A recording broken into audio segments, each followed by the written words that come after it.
కుమార యేసయ్యా నన్ను కరుణించయ్యా, ఒక మాటైనా చాలును దేవా, స్వస్థత పొందెదను, నేను స్వస్థత పొందెదను.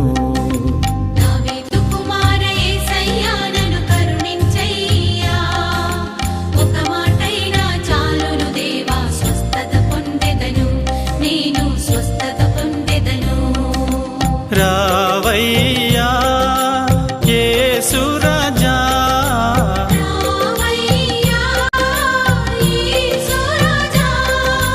స్వస్థత పరచగను, త్వరగా రావయ్యా.